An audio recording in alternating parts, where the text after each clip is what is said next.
dark after he goes to bed. Remember what we said. We gonna do this right, right. This is how it's always supposed to be. I need you endlessly. We gonna go all night.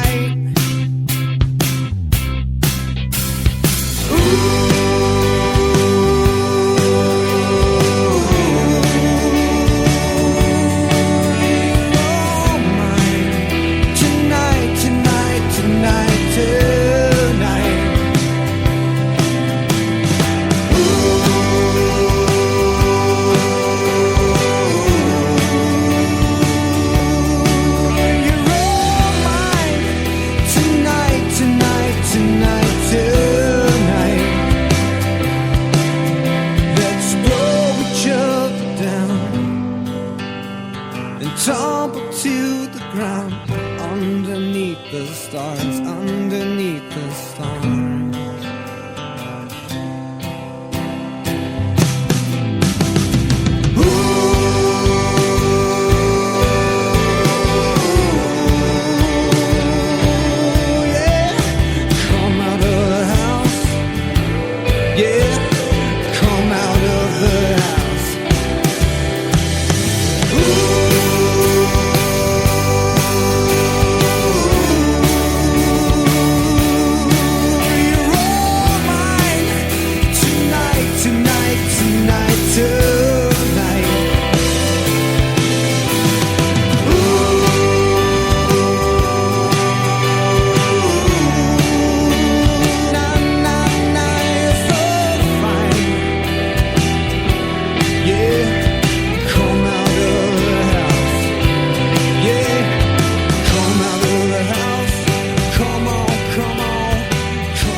Who the hell can wait till morning?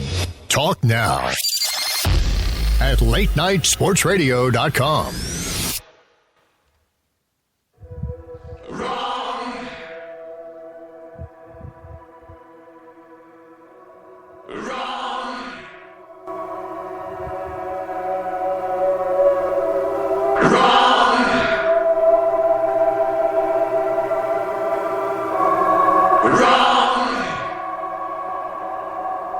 I was born with the wrong sign in the wrong ass. 87 Sports Fans Live, the NFL Hour. Keith Grieve from 87sportsfans.com and Jim Saranteas from thefantasygreek.com. Bringing you through the last few moments of the program. A reminder that this and every broadcast is brought to you by CG Imaging. That's CG-imaging.com. CG Imaging, virtually creating reality. So CG Imaging is my brother's company, and we're all excited for him because he's actually able to walk soon. He's able to what? Walk soon. He smashed both of his ankles riding motocross. You're kidding. No. That's awful. It's god-awful. Last October, he was going off a jump. He says it's like 2 stories in the air, and the way that he came down right on the berm of another jump, and none of the tires were actually hit. So all of the shock of coming down went right through the bike frame and into his ankles. Holy cow. So is he one of these guys that does the tricks in the air? No, well, I mean, okay. He's not really no tricks, but he was racing and did a decent jump. He said he was pretty high in the air. Obviously, wow. He came down and the force just exploded both of his ankles. I can believe that. I've seen the motocross with the tricks, and I witnessed a guy break his leg, and it happened so fast. Oh man! And you wouldn't even have really noticed it, except he stopped. I mean, he stopped at the bottom and he was waving people over. I'm like, what's wrong? He looked like everything went fine. And when they showed the replay, it happened so fast that his foot slipped off. I'm not sure what it's called, but the steel bar, and hit the ground. Yeah, the pegs. Yeah, slipped off the peg and his foot hit the ground as the rest of the bike was hitting the ground, or maybe might have beaten it to the ground. I don't know, but first he had to have 2 rounds of surgery on each ankle. The first surgery was to pull the foot away from the leg and lengthen the ankle again.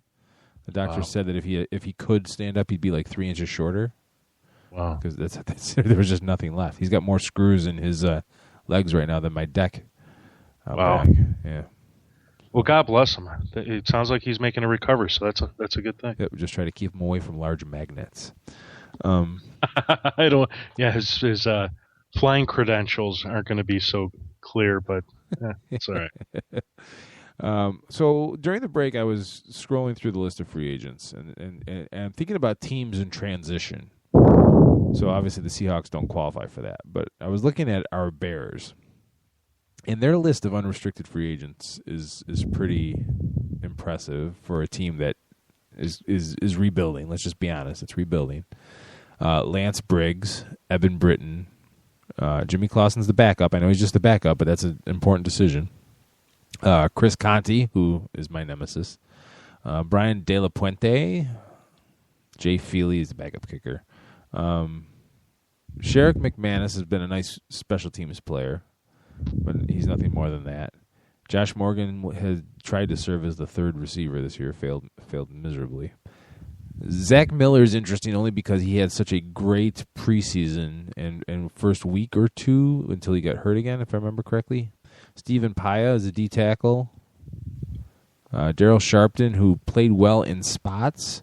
Charles Tillman, who has been hurt for the last 2 seasons, but he's peanut. He's part of that defense. And DJ Williams, who never really did anything to wow me, taking over for Brian Urlacher in the middle. So, new head coach John Fox and new GM Ryan Pace.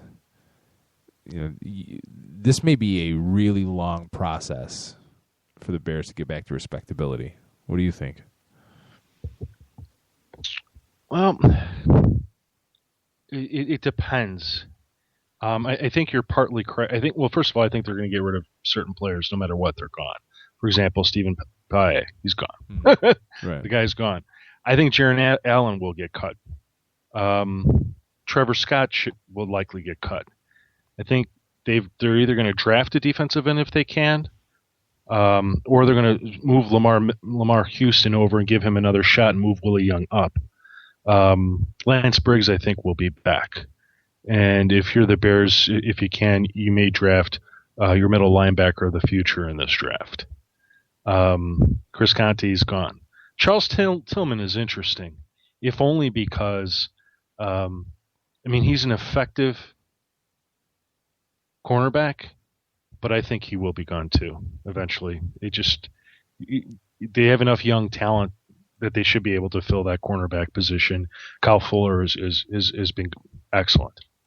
He hasn't shown a willingness to do it, but I would love for Charles Tillman to be open to shifting to safety. You know what I mean? He's getting a little long in the tooth. He is. And, absolutely. Looking at he didn't play all that long before he got hurt, but he did rate pretty well in pass coverage for his limited sample there. So he's still got it. So theoretically, he could still play corner. But for all of the struggles that the Bears have had at safety, and what does Tillman do really good? He strips the ball really good, and he covers really well. So to play a free safety role like that, or even a strong safety over the tight end, I just wish that was more of an option. I'll make an alternative argument against what I just said as to why the Bears should consider keeping Tillman, and it's because he's a leader of the team. Yeah. And this is a team that was missing leaders. Mm-hmm. Anybody that followed football, let alone the Bears, knows that. Yeah. I don't think there'll be a complete overhaul on offense.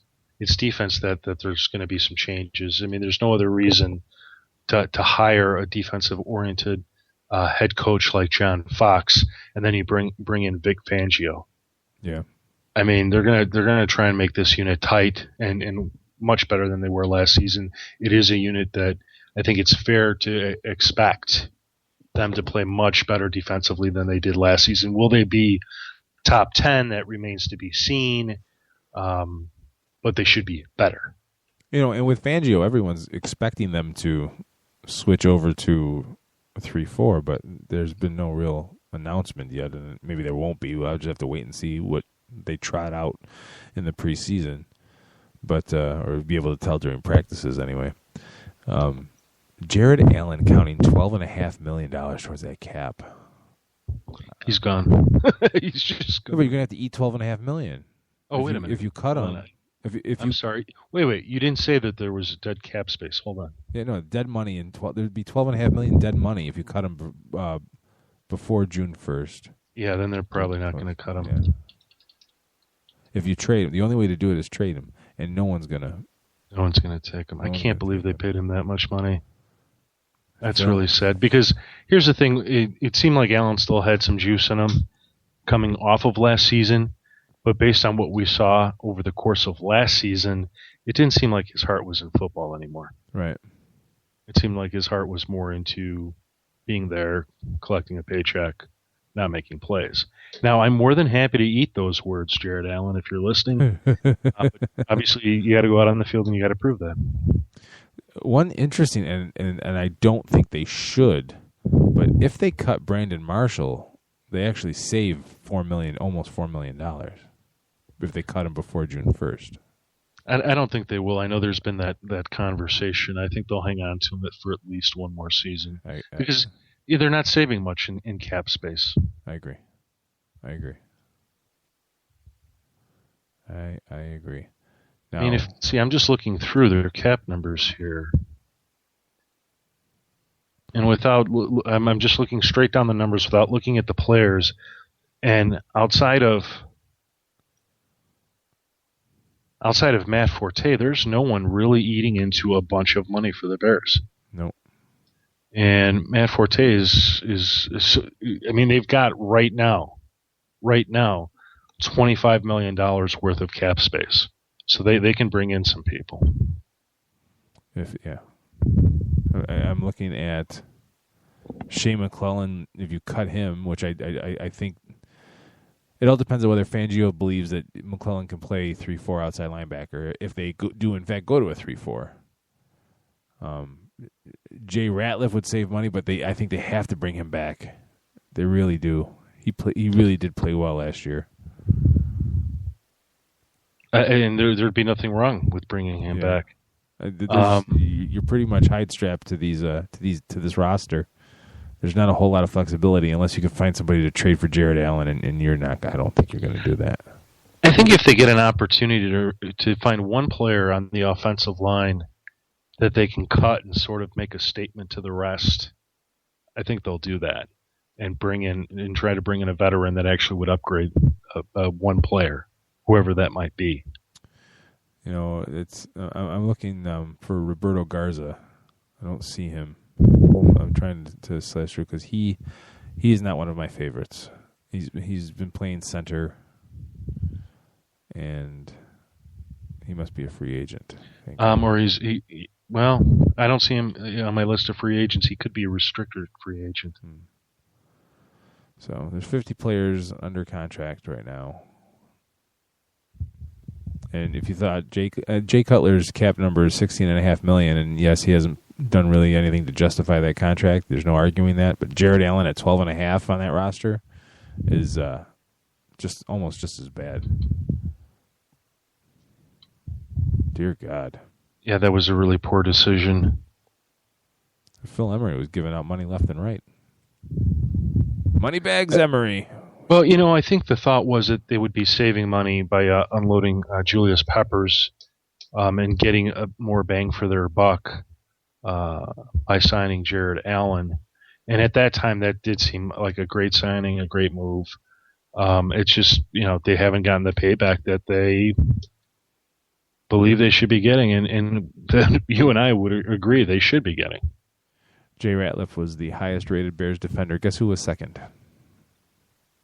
Who? Stephen Paya.